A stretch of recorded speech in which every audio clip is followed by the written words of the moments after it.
El equipo 4 se complace de presentar el tema de abuso de nitrógeno en fertilizantes y eutrofización. Equipo conformado por los siguientes integrantes: Santiago Bernal Bosch, Quetzali García Escalante, Brian Eduardo González Ortiz, Ana Cecilia González Pérez, Dariana Lomelí Brito, Paulina Berenice Saldaña González. Empezamos con la introducción. En esta presentación se busca informar acerca del uso y abuso del nitrógeno en los fertilizantes y en la eutrofización. Dividimos los temas desde la explicación de qué es un fertilizante y qué sucede cuando se usa en un exceso de nitrógeno en estos, y a su vez sus consecuencias.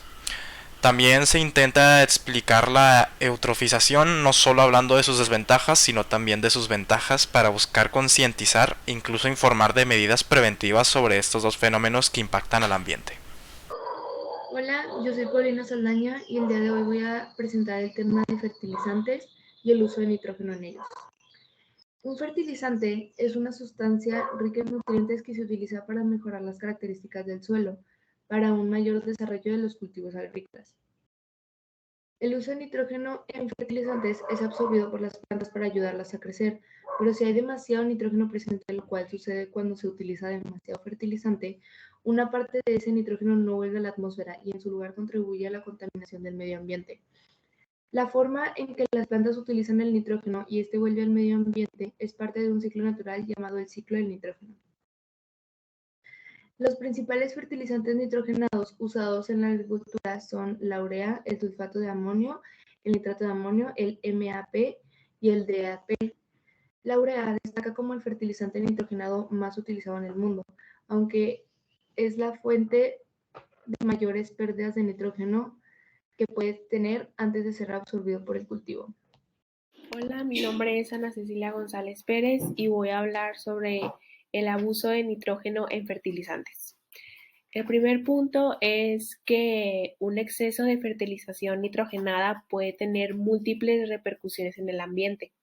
Algunas de las más relevantes son la contaminación de acuíferos y la generación de gases de efecto invernadero. El otro punto es que cuando el nitrógeno es liberado al medio ambiente, el nitrógeno de los fertilizantes forma compuestos que puede contribuir al cambio climático y crea condiciones en las que peces y otras criaturas marinas no pueden sobrevivir. El otro punto es el nitrógeno del fertilizante es absorbido por las plantas para ayudarlas a crecer. Pero si hay demasiado nitrógeno presente, lo cual sucede cuando se usa demasiado fertilizante, que es pues el exceso, una parte de ese nitrógeno no vuelve a la atmósfera y en su lugar contribuye a la contaminación del medio ambiente. Después tenemos las consecuencias del abuso del nitrógeno en fertilizantes, que está pues los principales impactos de la aplicación excesiva del nitrógeno son la eutroficación, acidificación y toxicidad. Continuamos con la eutrofización. ¿Qué es la eutrofización? Es cuando el espacio superficial de cuerpos de agua se enriquecen con nutrientes naturales estimulando el crecimiento de algas y bacterias a causa del exceso de fertilizantes, pero también lo pueden provocar los sedimentos, los desechos sólidos, aguas hervidas, etc. Estos provocan la turbidez del agua, al punto de no dejar pasar la luz e impedir la fotosíntesis para que subsista la vegetación acuática que se encuentra en el fondo, la cual es refugio de varias especies de peces y crustáceos. Esto demuestra la relación entre el estado trófico del agua y el dentro de materia orgánica. La eutrofización es el proceso de un estado trófico a un estado superior. La agricultura es de los principales impulsores de la eutrofización de las aguas superficiales. Los fertilizantes artificiales son por lo general aplicados en cantidades más allá de lo que los cultivos necesitan para crecer. El excedente de los fertilizantes se transporta mayormente a causa de la lluvia y el riego de las tierras agrícolas a los lagos y océanos, produciendo su eutrofización, enriquecimiento excesivo de nutrientes. Algunos de los efectos de la eutrofización son aumento de producción y biomas de fitoplancton, algas asociadas y microfitas. Modificación de las características del hábitat debido a la transformación del conjunto de plantas acuáticas.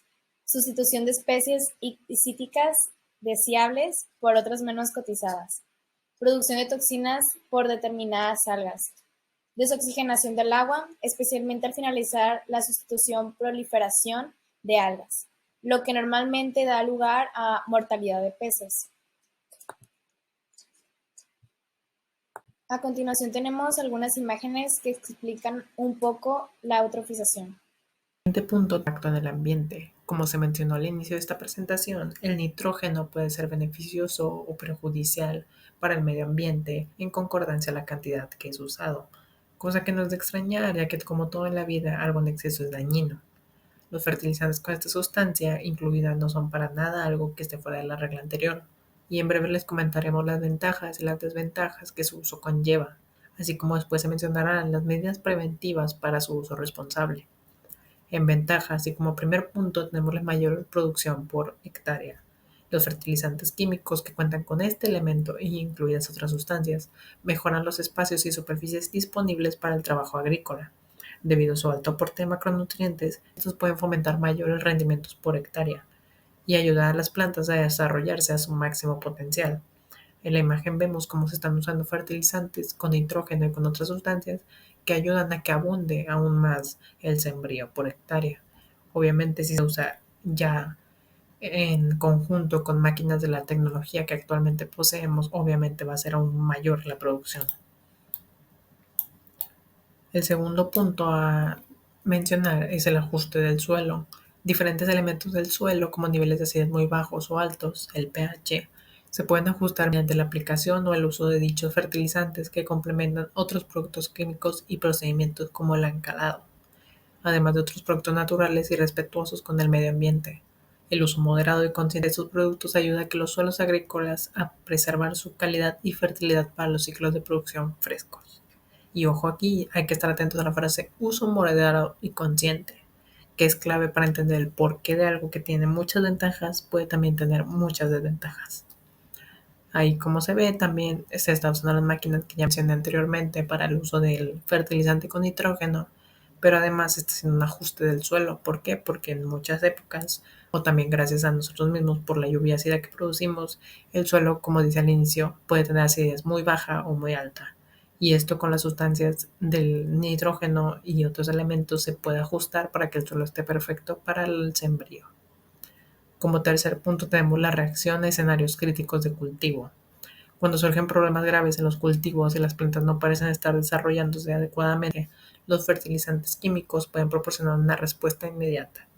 A través de tratamientos foliares, los fertilizantes NPK, que incluyen nitrógeno, fósforo y potasio, pueden aumentar la salud y las expectativas de las plantas en etapas avanzadas del cultivo. Aquí tenemos ahora las desventajas. Una, y la más conocida yo creo, la contaminación del agua subterránea. Y en sí la contaminación por cosas que ya se mencionaron anteriormente y que no voy a volver a explicar porque no me incumbe. Contaminación del agua subterránea. La aplicación de dosis excesiva de fertilizantes puede provocar la filtración en el área que se sitúa justo debajo de la zona de la raíz y puede llegar a las aguas subterráneas. Y no solo eso, de hecho, esto es una parte de todo lo que podemos causar, ya que esto son aguas subterráneas que después se van a ir a lagos, se van a ir a ríos y después de ahí a mares y de mares, entonces ya llega un contexto mucho más grande que nos va perjudicando poco a poco. Así, tal vez en pequeñas partes, pero poco a poco se vuelve un problema más grande. Después tenemos las quemaduras de sal.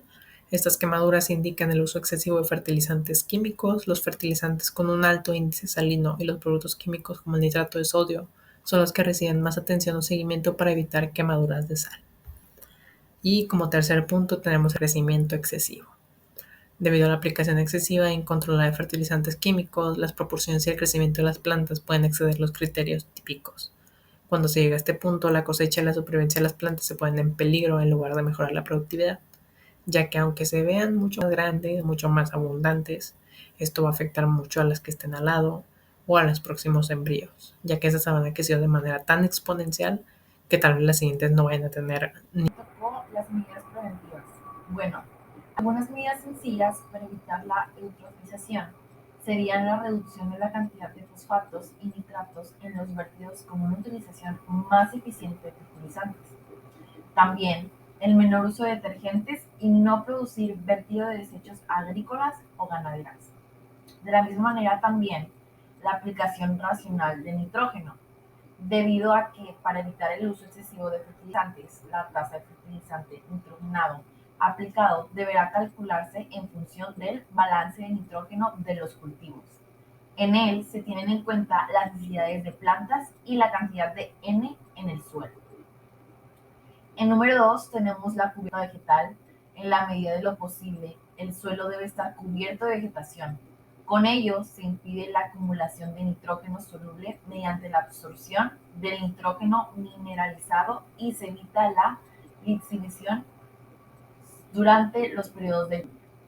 En número 3 tenemos controlar el periodo entre cosechas. Los desechos orgánicos producidos por la recolección se mineralizan fácilmente en N lixiable. Entre las medidas que se pueden adoptar para reducir este N figuran la plantación de cultivos de abono verde y el aplazamiento de las labores de aladura para incorporar la paja y raíces, de la misma manera hojas en el suelo. En número 4 tenemos el riego racional, en el cual dice que los sistemas de riego eficientes son una de las causas que más contribuyen al deterioro de la calidad del agua, mientras que el riego controlado es una de las prácticas menos contaminantes, además del costo neto del agua abastecida. En número 5 tenemos mejorar en lo posible otras técnicas de cultivo. Esto quiere decir que para conseguir los máximos rendimientos con un mínimo de efectos negativos en la calidad del agua, es preciso mejorar prácticas tan diversas como la lucha contra las malas hierbas, plagas y enfermedades, el ancalado, la utilización equilibrada de fertilizantes minerales, incluidos los oligoelementos, entre otros. Por último, en número 6 tenemos la planificación agrícola. En esta dice que deben adoptarse técnicas de control de la erosión que estén en consonancia con las condiciones topográficas y edáficas. Por último, tenemos la conclusión. La vida sostenible es más que un consumo responsable, es vivir desde un compromiso con el medio ambiente que se puede lograr con pequeñas acciones en nuestro día a día. Un estilo de vida sostenible protegerá el planeta para las generaciones futuras, pero lamentablemente, como vimos en el salón, hicimos un test y el promedio ocupa alrededor de 2 tierras y media o incluso 3, por lo que es algo que no está muy concientizado en la sociedad actualmente, o que incluso se cree que no tiene tanta relevancia. Y en realidad es muy importante, ya que más del 50% de nuestras emisiones de CO2 y consumo de energía primaria proviene de nuestros hogares. Usamos más recursos de los que la Tierra nos puede dar. Esto significa que la Tierra ya no puede sostenernos. Vivimos como si tuviéramos otro lugar para vivir. ¿Qué mal estamos haciendo?